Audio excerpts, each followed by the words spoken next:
Hello student, welcome back to my channel. NCERT geography class 7 के series में ये हमारा लास्ट लेक्चर होने वाला है, जिसमें हम लोग पढ़ेंगे रिगार्डिंग लाइफ इन डेजर्ट्स। अब देखिए, कुछ चैप्टर्स हैं ना जो पुराने चैप्टर से नहीं लिए, ये पुराने इससे नहीं लिए हैं। ये रैशनलाइज जो बुक है ना, उस एनसीईआरटी से हमारा लिया गया। अब यहाँ पे लॉजिक है, देखिए जैसे साइंस में था क्या कि हम लोग पुराने से कवर कर रहे थे। पुराने से कवर कर रहे थे वो इसलिए क्योंकि हमको आगे पता चलेगा कि ऐसा क्या था रीज़न। इसमें हम लोग ऐसा कर रहे हैं रैशनलाइज से, इसलिए कवर कर रहे हैं ना क्योंकि कुछ टॉपिक्स ना बहुत ज़्यादा ओवरलैप कर रहे हैं। तो इट्स बेटर कि क्या है, यूनिक टॉपिक्स हम करते चले। अब कोई चीज़ है जो आप इस क्लास में भी पढ़ रहे हो और उसके बाद फिर आपको बिल्कुल ऑलमोस्ट 80% कंटेंट आगे भी मिल रहा है, उसमें कुछ कुछ नई चीज़ है, उससे अच्छा बेटर है कि वो पूरा का पूरा एज अ होल हम अगले क्लास में या अगले एनसीईआरटी में पढ़ें। लेकिन इतना है कि 6 to 12 आप पढ़ लोगे ना, तो फिर आपका क्या है 80% ज्योग्राफी या 80% हिस्ट्री या 80% पॉलिटी वो आपका डन होगा। अब 80% क्यों? क्योंकि इसमें फिर आपका करंट अफेयर का भी रोल आता है एंड प्लस कुछ हाई लेवल, क्योंकि आपका ये क्या है ग्रेजुएशन के बाद एग्जाम होता है, तो कुछ सिलेबस आपके 11-12 से ऊपर भी होंगे ना, जो कि हम लोग स्टैंडर्ड बुक से कवर करेंगे। तो चलिए हम लोग स्टार्ट करते हैं ये चैप्टर। और ये भी पिछले चैप्टर की तरह ही है, ज़्यादा आपको खुद मेहनत करना पड़ेगा, लेकिन एक लॉजिक समझिए। देखिए पिछले में था ट्रॉपिकल एंड सब ट्रॉपिकल, यहाँ पे है आपका डेजर्ट्स। देखो डेजर्ट्स का मतलब कभी ये मत कहना कि बहुत वहाँ पे गर्मी होगी, बिल्कुल नहीं, क्योंकि डेजर्ट्स आपके दो तरह के होते हैं, हॉट डेजर्ट्स भी होते हैं और क्या होते हैं, कोल्ड डेजर्ट। डेजर्ट का कैरेक्टरिस्टिक फीचर है ना कि पहला तो कैरेक्टरिस्टिक फीचर ये है कि डेजर्ट में आपको क्या होगा ना, डायurnal रेंज जो है टेम्परेचर का वो काफ़ी ज़्यादा हाई दिखेगा। डायurnal रेंज कहने का मतलब है कि एक दिन का जो रात और दिन के टेम्परेचर का फर्क है ना, वो बहुत ज़्यादा दिखेगा। डे के टाइम में बहुत ज़्यादा आपको ये लगेगा, हॉट लगेगा, अगर हम हॉट की बात कर रहे हैं। उसके बाद है कि नाइट की बात करें तो नाइट आपका क्या होता है, काफ़ी ज़्यादा कोल्ड होता है। ये तो हो गया हॉट का। अगर स्पेसिफिकली हम कोल्ड की बात करें तो कोल्ड में भी आपका क्या है ना कि जो आपका जो लोअर मोस्ट टेम्परेचर है, मतलब डे नाइट में टेम्परेचर तो लो ही रहेगा, लेकिन अगेन क्या है, डे नाइट में काफ़ी डिफरेंस होगा। डे नाइट के टेम्परेचर में आपका डिफरेंस होगा। जैसे मान लो कि दिन के वक्त आपका 10 डिग्री सेल्सियस, रात के वक्त वो शायद माइनस में चला जाए। ये चीज़ है। और एक यूनिवर्सल है, यूनिवर्सल चीज़ है डेजर्ट का, साथ में आप लिखते रहिए, वो ये है कि यहाँ पे इवेपोरेशन ज़्यादा है और प्रेसिपिटेशन क्या है, बहुत कम है, इसलिए आपको डेजर्ट में ड्राइनेस मिलेगा। तभी इसका नाम क्या रखा गया, डेजर्ट रखा गया। इसका मतलब ये होता है ड्राई एरिया, एरिड एरिया, सूखा हुआ एरिया। इसलिए आप देखना ना कि जब भी आप लोग इकोलॉजी भी पढ़ते हो तो लैंड डिग्रेडेशन पढ़ते हो, तो उसमें लैंड डेजर्टिफिकेशन पढ़ते हो, जिसका मतलब क्या होता है कि हमने इतना ज़्यादा ओवर एक्सप्लॉइट कर दिया है कि वहाँ पे प्लांट्स भी नहीं है, प्रेसिपिटेशन भी नहीं हो रहा है, और हमने ग्राउंड वाटर भी निकाल दिया, तो लगभग एक तरह से सूखा जमीन के रूप में कन्वर्ट हो गया, डेजर्ट बन गया। That is called as desertification. तो ये इसका मतलब है कि यहाँ का आपको मोटा मोटी क्लाइमेट पता चल गया।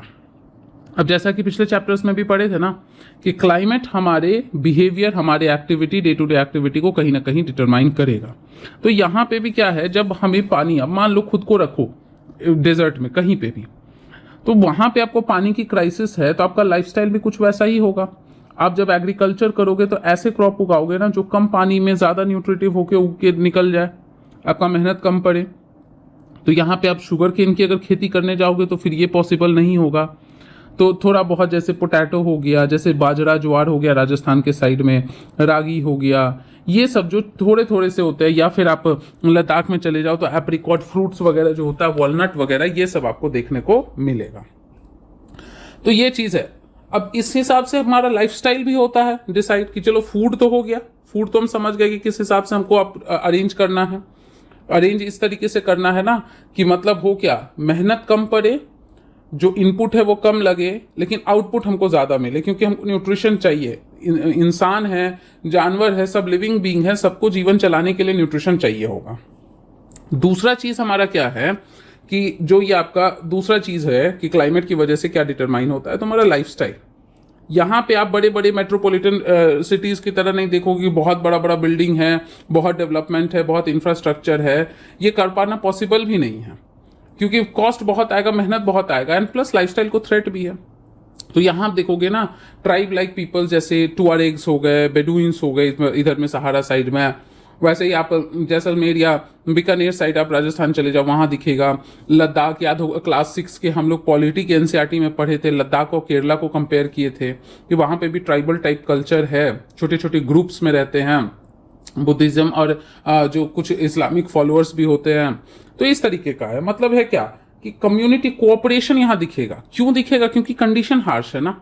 अब हर इंसान सारा काम नहीं ना कर सकता है, तो एक कोऑपरेटिव वे में कि अच्छा ठीक है तुम लोग कुछ ग्रुप अपना जो है ना पानी वानी का ध्यान रखना, अपना जो तालाब कुआं छोटा सा अपना जो भी वाटर रिजर्वॉयर बनाया है उसका आप ध्यान रखोगे, और इधर में कुछ लोग हैं जो कहते हैं कि चलो ठीक है हम बाकियों के लिए एग्रीकल्चर वगैरह का आउटपुट करेंगे, कुछ लोग जो है वो अपने विलेजेस के सिक्योरिटी का काम करते हैं। तो यहाँ पे ये दिखेगा बहुत बड़ा, बहुत डेंस पॉपुलेशन।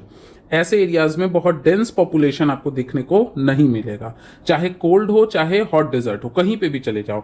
जैसे आपका गोबी डेजर्ट हो गया, टकला मकान डेजर्ट हो गया इधर चाइना मंगोलिया के साइड में, या फिर कि आपका आ गया इधर में सहारा डेजर्ट हो गया इसमें अफ्रीका में, अपना थार डेजर्ट हो गया इंडिया में, कालाहारी डेजर्ट हो गया, पैटागोनिया डेजर्ट हो गया, या फिर सैंडी डेजर्ट हो गया इसमें ऑस्ट्रेलिया में। किसी भी जगह जाओ ना तो आपको हैबिटेशन बहुत ज्यादा डेंस नहीं दिखेगा। तो बस यही है, मतलब मिला जुला के चलना, यही इस चैप्टर का जो है सार है। तो अब इसको फटाफट देख लेते हैं एनसीईआरटी आपको क्या बता रहा है। तो यहाँ पे डेजर्ट का डेफिनेशन बता रहा है। तो हम क्या बताए थे कि एरिड एरिया है, सूखा हुआ एरिया है जहां पे बहुत ज्यादा हाई या बहुत ज्यादा लो, जैसे बताए थे ना। कोल्ड होगा तो क्या होगा, लो लो में ही बहुत ज्यादा डायगोनल रेंज होगा, और हॉट होगा तो दिन बहुत ज्यादा गर्म होगा, रात बहुत ठंडा होगा उसके तुलना में। कि भाई दिन में चला गया 50 के आसपास और रात में आपका आ गया 10, 15, 20 के आसपास, तो कितना ज्यादा रेंज हो गया। जबकि आप किसी एरिया में, जैसे आप जो नॉन डेजर्ट एरिया, लाइक आप यूपी में रह रहे हो, आप मध्य प्रदेश में रह रहे हो, आप बिहार में रह रहे हो, तो वहां पे अगर दिन में आपको 45 डिग्री दिख रहा है तो रात में भी ऐसा नहीं कि 10 डिग्री हो जाएगा, अनटिल एंड अनलेस बहुत ज्यादा तूफान हेल स्टॉर्म ना आ जाए, आपको रात में भी उतनी ही गर्मी फील होगी। तो अब यहाँ पे जो एग्जाम्पल लिया है वो लिया है किसका, सहारा डेजर्ट। अभी जस्ट बताया ना अफ्रीका के नॉर्थ में होता है। यहाँ पे सोचो इसका एरिया कितना ज्यादा, हमारा जो लैंड है इंडिया का वो इतना है, उसका लगभग मान के चलो 3 गुना ज्यादा सहारा है। और ये लगभग ना ऐसा करो कि एक्सट्रीम नॉर्थ नहीं, नॉर्थ से थोड़ा सा नीचे आ जाओ, सेंट्रल से हल्का सा ऊपर, तो उसमें जितना बैंड आता है ना कंट्री का, जैसे इजिप्ट हो गया, लिबिया हो गया, माली हो गया, नाइजीरिया हो गया, ये सब आपका पड़ता है किसमें, सहारन डेजर्ट बेल्ट में। यहाँ पे आपका क्या होता है कि काफी ज्यादा आप डेजर्ट है, ड्राइनेस है, तो ऑब्वियसली क्लेई सॉइल तो होगा नहीं, सैंडी होगा, ड्राई सॉइल्स होगा। उसके साथ साथ क्या होगा कि सिंस ड्राई है तो बहुत ज्यादा फास्ट वेदरिंग भी नहीं दिखेगा यहाँ पे, तो कुछ आपको पत्थर भी दिखेंगे, सबका मिट्टी नहीं बना होगा, और कुछ आपके ऐसे होंगे उठे उठे से एरिया, जैसे यहाँ देखो इस फिगर में कुछ ऐसे बड़ा बड़ा पत्थर। लॉजिक सी बात है ना, तुम सोचो ना कि डेजर्ट का एरिया है, अब डेजर्ट में इतना ड्राइनेस है कि डिकम्पोजिशन का रेट बहुत स्लो है, तो जो पहले से प्रिमिटिव अर्थ के टाइम से जो बड़ा बड़ा सा पहाड़ पथरीला इलाका बना होगा पूरी तरह से नहीं टूट पाया है, तो नहीं टूट पाया है। अब ऑब्वियस सी बात है कि अगर पानी रहता है तो पानी का फोर्स और हवा का फोर्स दोनों को कंपेयर करो तो पानी का फोर्स ज्यादा है, पानी ज्यादा इरोड करेगा, यहाँ हवा है इरोजन करने वाला, यहाँ बैक्टीरियाज उतने एक्टिव नहीं है, तो इसी वजह से आपका वेदरिंग थोड़ा स्लो है, इसलिए आपको कुछ बड़े बड़े पत्थर भी देखने को मिलेंगे। यस, जैसे यहाँ पे देखो मैप में, ये मैप जाके फिर से आपका होमवर्क है, एक बार आपको देखना है कि जो अफ्रीका है ना, आपको उसको बस ऑब्जर्व करना है एटलस में, कोई सा भी है, आप ओरिएंट का हो गया या कोई भी स्कूल एटलस लेना, उसमें बहुत अच्छे से डिटेलिंग किया हुआ है बच्चे की तरह, वो बहुत अच्छा होता है। तो इसमें आप जाके देख लीजिएगा कि पहले आपको ये देखना है ना कि अफ्रीका के सराउंडिंग में पूरे, ये अफ्रीका एक पूरा एक कॉन्टिनेंट है, ये जो पूरा है ना, ये पूरा कॉन्टिनेंट है, जैसे एशिया है, ये पूरा सब पूरा आपका क्या है, कॉन्टिनेंट, और ये भी इसी का पार्ट है, मैडागास्कर जिसे कहते हैं, this is called as Madagascar. तो इसमें आपको बस ये देखना है कि इसको सराउंड कौन कौन कर रहा है, कौन कौन सा अदर कॉन्टिनेंट है, कंट्रीज है, सीज है, ओशंस है। जैसे यहाँ पे आप देखो नॉर्थ में मेडिटेरेनियन है, इधर अटलांटिक है, इधर भी अटलांटिक है, यहाँ पे आपको रेड सी दिखेगा, उसके बाद इधर में इंडियन ओशन दिखेगा। तो ये सब आपको एक बार थोड़ा सा एटलस में नोटिस कीजिए। और इसी में देख रहे हो अल्जीरिया, ये सब पूरा जो आपका ऐसे सैंडी टाइप का शो किया है ना, ये सब लगभग आपका कौन सा डेजर्ट है, सहारा डेजर्ट है, जिसके कई सारे पार्ट है, कुछ इजिप्शियन है, कुछ लिबियन है, तो ये है। तो ये यहाँ पे वही चीज बता रहा है कि you will be surprise to know that present day Sahara once used to be a lush green plain. तो ऑब्वियस सी बात है ना कि इतने पास्ट से लेके अभी तक आपका हो क्या रहा है, इवोल्यूशन हुआ है अर्थ में, कहीं पे बहुत ज्यादा पानी था और वो किसी कारण से, हो सकता है नेचुरल कॉज हो या एंथ्रोपोजेनिक हो, किसी भी कारण से वो शायद आज डेजर्ट में चेंज हो चुका है, या कहीं पे आपका डेजर्ट था लेकिन वो आपका, जैसे अभी रिसेंट में आपने न्यूज़ देखा होगा कि अंटार्कटिका में आपका क्या हो रहा है, टेम्परेचर डाउन हो रहा है और लश ग्रीन वेजिटेशन आ रहा है, जो कि एक खतरे की घंटी है। तो यहाँ पे वही चीज़ बता रहा है कि पहले बहुत ज़्यादा हैबिटेशन था, डाइवर्सिटी था, बट अब ये चेंज हो गया है। ऑब्वियसली नेचुरल भी कारण होगा और ह्यूमन डिग्रेडेशन भी होगा, जिस वजह से ये एक डेजर्ट बन गया है। और हर तरह का लैंडफॉर्म होना भी जरूरी है, ऐसा नहीं कि डेजर्ट बुरा है, पानी अच्छा है, सब कुछ बैलेंस रहे तो अच्छा है। यहाँ पे एक फैक्ट है जो आप ध्यान में रखिएगा कि सहारा में ही आपका लिबिया में एक जगह है अल अजीजिया, जहाँ का अभी तक का जो है 1922 में सबसे highest 57.7 degree Celsius temperature note किया गया था। अब देखो यहाँ पे जो आपको बताया वही चीज़ यहाँ दिया हुआ है कि सहारा का क्या आपका क्लाइमेट होगा, क्या बताए हैं कि काफ़ी ज़्यादा हॉट और एकदम पार्च ड्राई मतलब जैसे पत्ता पूरा जला देता है ना, सुखा देता है, कुछ वैसा ही स्कॉर्चिंग जला देने वाला आपका यहाँ पे हीट होगा। रेनी सीजन एकदम ना के बराबर होगा, और एकदम जहाँ पे भी आपका क्या है ना कि अब यहाँ क्या हो रहा है कि यहाँ पे एकदम ड्राइनेस है, तो हो क्या रहा है कि आपका जो क्लाउड्स है वो यहाँ पे बन ही नहीं पा रहा है, बहुत ऊपर तक बन रहा है, और बहुत ऊपर तक जाओगे ना तो आप लोग पढ़ोगे आगे, एक जेट स्ट्रीम नाम का जो है ना विंड होता है, तो जितना ऊपर आप जाते जाओगे ना उतना ज़्यादा स्ट्रॉन्ग विंड होते जाता है। तो यहाँ जब बहुत ऊपर तक जाके क्लाउड बनता है ना, तब तक में विंड यहाँ से लेके चला जाता है उसको, इसी वजह से यहाँ क्लाउड ही नहीं बन पाता है। और यही कारण है ना कि यहाँ पे क्लाउड नहीं रहेगा तो क्लियर रहेगा और बारिश भी नहीं होगा। तो यहाँ पे हो क्या रहा है, इवेपोरेशन फास्टर है दैन प्रेसिपिटेशन। काफ़ी ज़्यादा हॉट है, लगभग 50 डिग्री सेल्सियस के आसपास टेम्परेचर चला जाता है, और नाइट काफ़ी ज़्यादा कोल्ड होता है। तो हो गया ना, डायगोनल रेंज आपका क्या हो गया, सहारा में काफ़ी ज़्यादा हो गया। फ्लोरा और फौना ऑब्वियसली वही सब होगा जो रेजिस्ट करेगा, जैसे ऐसे प्लांट जिसने अपने लीफ को हटा के स्पाइंस बना लिया हो ताकि सरफेस एरिया कम हो सके। 6 क्लास के साइंस में ये बहुत अच्छे से अडेप्टेशन बताए हैं। डीप रूट सिस्टम होगा प्लांट का, ताकि नीचे तक जहाँ बहुत डीप तक पानी होगा वहाँ से वो ले सके। या एनिमल्स जो हैं जो इन हार्श कंडीशन को झेल सकते हैं, जो अपने बॉडी से काफ़ी ज़्यादा हीट लूज कर सकते हैं, वैसे एनिमल्स मिलेंगे। तो ये सब कुछ एग्जाम्पल है, और एक एक करके आपको ऐसा नहीं कि सब याद करने का ज़रूरत है, बस एक इतना इसका ना फिजियोलॉजिकल आप ध्यान में रखो, फिजियोमॉर्फो ये ध्यान में रखो कि कैसे प्लांट्स मिलेंगे, कौन प्लांट होगा उसका चिंता मत करो, आप इतने मॉक टेस्ट लगाओगे ना वो याद हो जाएगा। आपको ये ध्यान में रखना है कि प्लांट ऐसा होगा जो जमीन के तह तक से पानी ले सकता है और इवेपोरेशन कम करता होगा। एनिमल भी ऐसा होगा जो हीट टॉलरेंट होगा, जो अपने शरीर से हीट लूज करता होगा लेकिन पानी कंजर्व करता होगा। तो ये इस तरह के आपके हैबिटेशंस देखने को मिलेंगे। एक कॉन्सेप्ट होता है जिसे हम ओएसिस कहते हैं। ओएसिस कुछ नहीं है, डेजर्ट के बीच में किसी कारण से आपका क्या है कि पानी एक्यूमुलेट, क्योंकि रेनी सीजन जीरो तो नहीं होता है, बारिश होती है, तो किसी भी कारण से अगर बारिश होते पानी जमा हो गया तो उसे हम ओएसिस कहते हैं।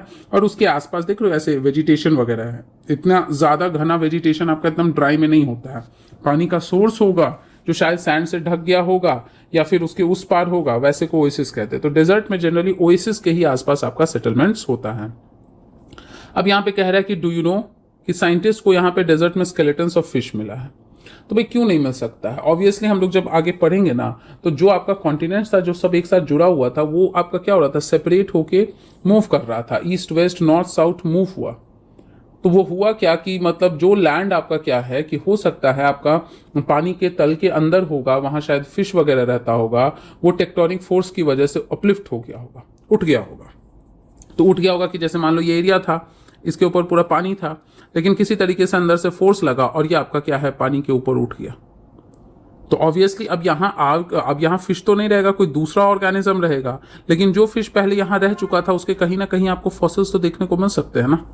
तो वो चीज़ यहाँ पे देखने को मिलेगा। पीपल की बात करें तो यहाँ पे पीपल जो है वो आपको क्या होगा, अलग अलग एक्टिविटीज़ करते दिखेंगे। अभी जस्ट बताए थे ना कि छोटा ग्रुप होगा, कोऑर्डिनेट होकर इस हार्श कंडीशन से लड़के किसी तरह रहेगा। जैसे कुछ ट्राइब्स का नाम याद रख लो, बेदुइन्स एंड तुआरेग, सहारा में आपको दिखता बहुत कॉमन है। नोमैडिक है, भेगा बंड है, इधर से उधर भटकता है। इसके पास आपके क्या है, गोट है, शिप है, कैमल है, हॉर्सेस है, क्योंकि एग्रीकल्चर ज़्यादा नहीं है, तो खाना है ही। तो ऐसे में क्या है कि एनिमल्स को भी उतना ही प्रायोरिटी दिया जाता है। जैसे आप देखोगे ना कि जब आप गैंजेटिक प्लेन में जाओगे तो आप देखोगे कि एग्रीकल्चर के क्रॉप प्रोडक्शन पे आपका बहुत ज़्यादा फोकस किया जाता है, और साथ में लाइफ स्टॉक चलता है। लेकिन यहाँ पे क्या है ना कि लाइफ स्टॉक पे भी उतना ही ज़्यादा फोकस होता है जितना एग्रीकल्चर पे है, क्योंकि फिर अगर खेती नहीं होगा तो इन्हीं के दूध से, मीट से वो अपना क्या है, जीवन चलाएंगे। साथ ही साथ क्या है कि अपने लिए जो भी ज़रूरत का सामान है, लेदर वगैरह लेके, या फिर इनके बालों से चटाई वगैरह, डे टू डे लाइफ का जो एक्टिविटी है, ये सब क्या है, ये आपका इसे एनिमल से निकालेंगे। उसके बाद है क्या, यहाँ पे ओएसिस अभी जस्ट बताए थे, क्या है, कहाँ पे, नाइल वैली इन इजिप्ट, जहाँ पे सेटल्ड पॉपुलेशन आपको देखने को मिलता है। तो यहाँ पे सिंस पानी है तो आपको डेट पाम वगैरह, इसलिए देखना ना कि आपका जो खजूर होता है, डेट पाम होता है, वो मिडिल ईस्ट से, मतलब अरेबिया और इधर नॉर्थ जो सहारा साइड है वहाँ से आता है, क्योंकि ये कंडीशन डेट पाम के लिए बहुत सूटेबल होता है। और थोड़े बहुत यहाँ पानी है तो राइस हो सकता है, लेकिन ज़्यादातर व्हीट, बार्ली, बीन्स ये सब देखने को मिलता है। और इजिप्ट में आपका क्या है, कॉटन देखने को मिलता है, काफ़ी फेमस होता है। एक बार देख लो कौन सा एरिया है इजिप्ट वाला, ये जो एरिया है ना, ये वाला, ये आपका है नाइल वैली, नाइल वैली है। अब इसी जगह पे आपका क्या, अल्जीरिया, लीबिया, इजिप्ट, इन सब में क्या है, ऑयल का भी डिस्कवरी हुआ है, इसलिए ये लोग क्या है, ओपेक वगैरह के पार्टनर भी है इनमें से कुछ कंट्रीज। और ये भी आपने सुना होगा कि हमारे देश में जो ऑयल भी है वो क्या है, मिडिल ईस्ट से आता है, नॉर्थ अफ्रीका से आता है। तो ये सब, इसको मीना रीजन भी कहा जाता है, middle east and north Africa side, ये सब है। उसके अलावा क्या है, कुछ मिनरल्स भी आपको यहाँ पे देखने को मिलते हैं।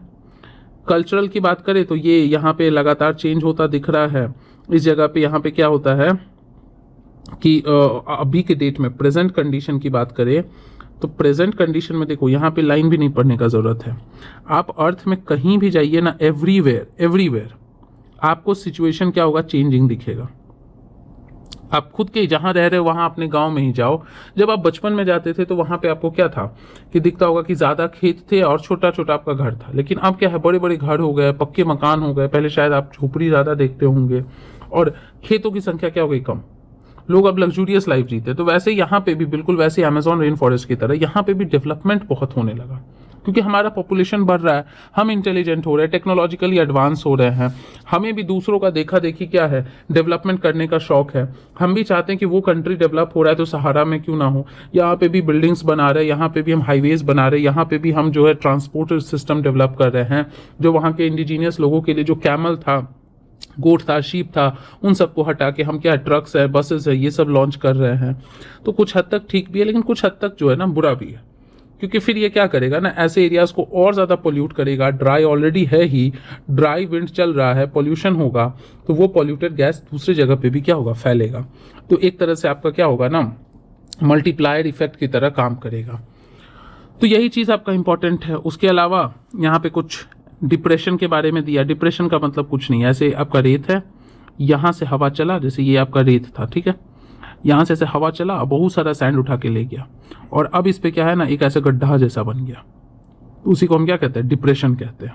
और जहाँ डिपॉजिट करेगा, ऐसा उठा उठा सा एरिया बनाएगा, उसको हम क्या कहेंगे, सैंड ड्यून्स कहेंगे। और बहुत फाइन पार्टिकल होगा, फाइन पार्टिकल ऑफ सैंड, तब उसको ड्यून के जगह हम लोग क्या कहेंगे, लॉयस कहेंगे। तो उठा हुआ मतलब एक mound of sand, sand dunes कहलाया। वही सैंड ड्यून का रेत अगर बहुत फाइन है तो लोएस कहेंगे, और उड़ा के ले गया, गड्ढा बना दिया, तो आप उसको क्या कहोगे, डिप्रेशन कहोगे। उसी में पानी भरेगा और उसी में आपका ओएसिस बनेगा। जैसे यहाँ पे एक एग्जांपल दिया है मोरक्को में, तफिलालेत ओएसिस, यहाँ पे मैप में एक बार देखते हैं, इस जगह पे आपका, यहाँ पे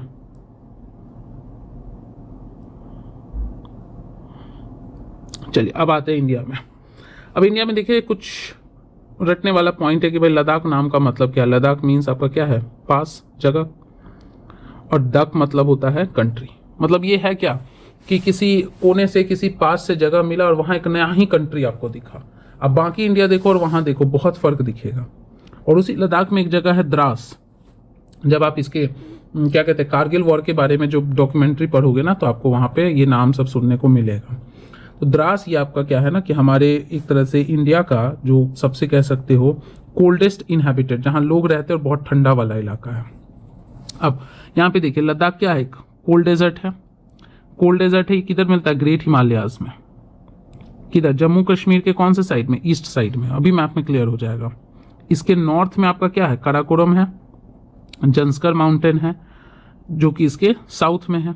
बहुत सारी नदियाँ इसके थ्रू बहती है, जैसे इंडस है। उसके अलावा क्या है कि यहाँ पे बहुत सारा नदी जो है ना, डीप वैली। अब ऑब्वियसली पहाड़ी इलाका में नदी बह रहा है तो उसके पास काइनेटिक एनर्जी ज़्यादा है, तो चीरते हुए क्या है, गॉर्जेस पहाड़ों के बीच को जो काट देता है ना, ये पहाड़ था, इसके बीच से ऐसे काट के और कुछ ऐसा सा बना दिया कि ये कट गया, तो इसी को हम क्या कहते हैं, गॉर्जेस वगैरह कहते हैं। उसके बाद यहाँ पे ग्लेशियर्स भी दिखता है, जैसे गांगरी ग्लेशियर। अब ये सब क्या है ना, ध्यान में रखना है, क्योंकि ये एक ऑप्शन उठा के दे देगा, बोलेगा which of the following are not glaciers of Ladakh. उसमें कई सारे नाम दे देगा, जैसे जेमू ग्लेशियर दे देगा, गंगोत्री, पिंडारी, डोकरियानी, और उसके बाद एक गांगरी दे देगा। तो भाई आपको पता होना चाहिए कि गांगरी लद्दाख का पार्ट है। अब उसके बाद क्या है कि द लैटिट्यूड, इसका जो ऑल्टीट्यूड है, सॉरी, ये लगभग 3000 मीटर है। ये याद करने का आपको उतना ज़रूरत नहीं कि 3000 से 8000 जाता है। मेन याद रखने का है कि कारगिल थोड़ा लो लाइंग एरिया है और काराकोरम के साइड बढ़ोगे तो हाई लाइंग एरिया है। ये काफ़ी कोल्ड है और क्या है आपका, ड्राई है। ऑब्वियसली क्लाउड नहीं बनता है तो क्या होगा, ड्राई होगा। डेजर्ट में क्लाउड ही नहीं बनता है। उसके बाद है क्या कि आपका यहाँ पे एयर बहुत थिन है, इसलिए सन बहुत ज़्यादा इंटेंसली फील होता है। लेकिन प्रॉब्लम ये है ना कि गर्मी इसलिए नहीं लगता है ना कि सन तो बहुत आ रहा है, सन का लाइट, लेकिन जो ये आपका है ना आइस वगैरह, आइस या स्नो, ये आपका सन का मैक्सिमम पोर्शन को क्या कर देता है, रिफ्लेक्ट कर देता है। एल्बिडो पावर मतलब रिफ्लेक्शन का जो पावर होता है ना, ये वाइट चीज़ों में देखते हो, गर्मी में लाइट कलर के कपड़े पहनते हैं, डार्क कलर के नहीं, तो वो ज़्यादा है। और यही कारण है ना कि वहाँ पे टूरिज्म को भी बहुत कंट्रोल करके रखा गया, क्योंकि हम अगर व्हीकल्स लेके जाएंगे, पोल्यूशन होगा, डार्क पार्टिकल्स डिपॉजिट होंगे, तो सन को एब्जॉर्ब करेगा और गर्मी वहाँ बढ़ा देगा, तो इकोसिस्टम के लिए खतरनाक होगा। यहाँ पे आपका जो समर का टेम्परेचर है थोड़ा ही सा 0 से अबव है, लेकिन नाइट आपका जो ये टेम्परेचर है ये 30 डिग्री सेल्सियस तक जा सकता है, और इनफैक्ट विंटर सब में -40 -45 तक भी जाता है। तो यहाँ टेम्परेचर कितना जाता है वो याद नहीं रखिए, आप ये याद रखिए कि इसमें कौन सा ग्लेशियर था, गांगरी ग्लेशियर था। इसके नॉर्थ में क्या है, काराकोरम, इसके साउथ में क्या है, जस्कर है। उसके बाद इसमें कौन सी नदी जा रही है, तो इंडस नदी है। कौन सा डेजर्ट है, तो कोल्ड डेजर्ट है। अब यहाँ देखो ये वाला पार्ट है, ये देखिए। अब इसके ऊपर में इधर में आपका काराकोरम है, इधर में काराकोरम है, इधर में आपका जंस्कर है, और ये पूरा सा क्या है, लद्दाख का रेंज है। और देख रहे हो इधर से क्या क्रॉस कर रहा है, इंडस रिवर, तो ये आपका लद्दाख का पोर्शन है। और ये कहा जाता है ना, ये ऐसे करके जो है ना, इसको हम पीओके कहते हैं। लेकिन कोई बात नहीं, काफ़ी जल्दी ही हमारा भी हो जाएगा। हमारा हो क्या जाएगा, ये हमारा ही है, बस पेपर पे लिखवाना है। अब ये आपका आता है कि इसमें बारिश क्यों नहीं है, रेन शैडो एरिया में। रेन शैडो मतलब कहीं से भी विंड बियरिंग, जो क्लाउड बियरिंग विंड आता होगा उसके दूसरे साइड में है। और प्लस है कि यहाँ पे जो ड्राई प्रेसिपिटेशन, जो आपका इवेपोरेशन होता भी है, वो काफ़ी ऊपर चला जाता है, तो वो सफिशिएंट हाई क्लाउड्स बनाता है, लो क्लाउड्स नहीं बनाता, इसलिए बारिश नहीं हो पाता है। अब यहाँ पे इसको खापा चांद भी कहते हैं, ध्यान में रखिएगा, जिसका मतलब है स्नोलैंड।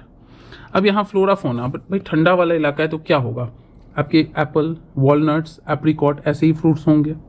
इसको आपको रटना नहीं है, आपको बस ऐसे सोचना है ना कि आप जहाँ पे भी रहते हो उस जगह पे आप देखोगे एप्पल खरीदोगे। ज़्यादातर लोग जो वीडियो सुन रहे हो प्लेन एरियाज में रहते होंगे, यूपी, बिहार, झारखंड, इन सब में।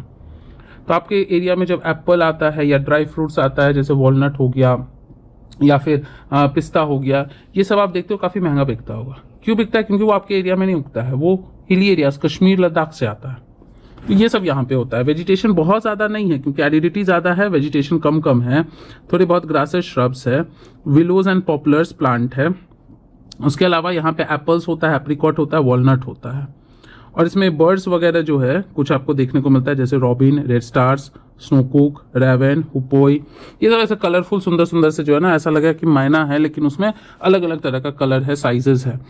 उसके बाद है यहाँ पे आपको माइग्रेटरी बर्ड्स भी देखने को मिलता है। जिस वक्त किसी और जगह बहुत गर्मी होगा तो वहाँ चला जाता होगा, जिस वक्त जो है वहाँ पे बहुत ठंडा होगा तो वहाँ से कहीं और जाता होगा।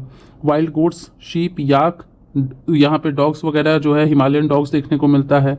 इन सबको इनके मिल्क, मीट, हाइट के लिए काम करते हैं, क्योंकि एग्रीकल्चर फेल हो गया तो फिर जानवर ही से तो खाना लेंगे। याक के मिल्क से ये लोग चीज़ और बटर बनाते हैं। और हेयर जो है इससे वुलन क्लॉथ, जैसे आप देखते हो लहसा मार्केट वगैरह लगता है, तो वो सब क्या है, टिबेटन एरियाज से। और टिबेटन जो है काफ़ी पास में है, वहीं का कल्चर उधर में क्या है, इन्फ्लुएंस किया है। तो ये सब आपको देखने को मिलता है, ये थोड़ा सा आपको रटना पड़ेगा। अब यहाँ पे बात करें पीपल का, तो इसके लोगों में जो है ना थोड़ा सेंट्रल एशिया और इन सबसे रिजेम्बलेंस है। मुस्लिम्स और बुद्धिज़्म कल्चर भी देखने को मिलता है। लद्दाखी लैंडस्केप विद इसमें मोनास्ट्रीज देखने को मिलता है, जिनको हम गुम्पास कहते हैं। और ये मोनास्ट्रीज जो है, फेमस मोनास्ट्रीज कुछ याद कर लो। हेमिस, यहाँ पे एक हेमिस नाम से ना ये भी है आपका नेशनल पार्क भी है। थिक्से, शे और लामायूरो, थोड़ा सा याद करना होगा। यहाँ पे एक विलो ट्री होता है ना, जिससे बहुत फाइनेस्ट आपका जो है क्रिकेट बैट भी बनाया जाता है। और एक और चीज़ याद रखिए, चीरू जो है टिबेट एंटेलॉम, इससे शहतूश वूल होता है, काफ़ी ये फाइन और लाइट वेट होता है। जैसे पाशमीना गोट से मिलता है आपका बहुत अच्छा फाइन शॉल वाला वूल, वैसे ही। और विलो ट्री से आपको बहुत अच्छा क्रिकेट बैट, मतलब जो आपका प्लेइंग ये सब बनाने के लिए वो यूज़ होता है। वेजिटेबल्स देख लीजिए, ये सब ग्रो करता है, देख रहे हो यहाँ पे शुगर केन, व्हीट या राइस, ये बहुत बड़ा बड़ा सा नहीं होता है, जिसको बहुत ज़्यादा पानी, बहुत केयर, बहुत ज़्यादा लैंड चाहिए, फ्लैट लैंड, ये सब नहीं होता है। यहाँ देखिए थिक से मोनास्ट्री। उसके अलावा क्या है, यहाँ पे कुछ अपने फेस्टिवल्स वगैरह होते हैं। इसका कैपिटल ध्यान में रखो, लेह इसका कैपिटल है, अच्छे से ये कनेक्टेड है बाकी सभी एरिया से, रोड एंड एयर। यही हाईवे 1 याद रखिएगा, कारगिल के युद्ध में ये बहुत इंपॉर्टेंट था, जो कि किसको कनेक्ट करता है, लेह को कश्मीर से कनेक्ट करता है। और कौन से पास से जाता है, जोजिला पास से जाता है। अब उसके बाद एक मनाली लेह आप याद रख लो, जो है ये 4 पासेस से क्रॉस होता है। मनाली आपका हिमाचल में है और लेह आपका लद्दाख में है। याद रखना है रोहतांग, बारालच्छा, लुंगलच्छा और तांगला। जब आप ला बोल रहे हो ना, तो पास बोलने का जरूरत नहीं, क्योंकि ला का मतलब अभी जस्ट देखे थे, वही क्या होता है, पास होता है। टूरिज्म है यहाँ पे, देखो यहाँ पे क्या हो रहा है, ट्रेडिशनल ड्रेसेस वगैरह है, यहाँ टूरिज्म जो है वो डेवलप्ड है। गोम्पास वगैरह को देखने आते हैं, ट्रैक्स को देखने आते हैं, ग्लेशियर्स को देखने आते हैं, प्लस यहाँ पे बहुत ज़्यादा गार्डन्स, ऑर्चर्ड्स है, उन सबको भी देखने को आते हैं। इसके अलावा क्या है कि यहाँ पे बहुत ज़्यादा एक खासियत है कि यहाँ के लोग काफ़ी हार्मनी में रहते हैं। यहाँ पे काफ़ी ज़्यादा मॉडर्नाइजेशन हो रहा है, लेकिन स्टिल अभी भी क्या है ना कि नेचर के साथ बहुत हार्मनी में रहते हैं। मतलब बहुत हैवी डिस्ट्रक्शन नहीं हो रहा है, जो कि अब थोड़ा सा स्टार्ट हो गया है। वो भी इन लोगों की वजह से नहीं, जो इंडिजीनियस है उसकी वजह से नहीं, जो बाहर से टूरिस्ट जाते हैं ना, उन्होंने वहाँ पे पॉल्यूशन क्रिएट कर दिया है, कंज्यूमरिज्म प्रमोट कर दिया है। अब चलो फटाफट हम लोग क्या है क्वेश्चन आंसर कर लेते हैं। What are the 2 types of desert found in world, hot and cold? In which continent is the Sahara desert, Africa? What are the climatic conditions of Ladakh desert? काफ़ी कोल्ड है, summer आपका summer भी cold है और winter extremely cold है। Day का temperature किसी तरह 0 डिग्री से ऊपर है, लेकिन नाइट काफ़ी ज़्यादा ही कोल्ड है।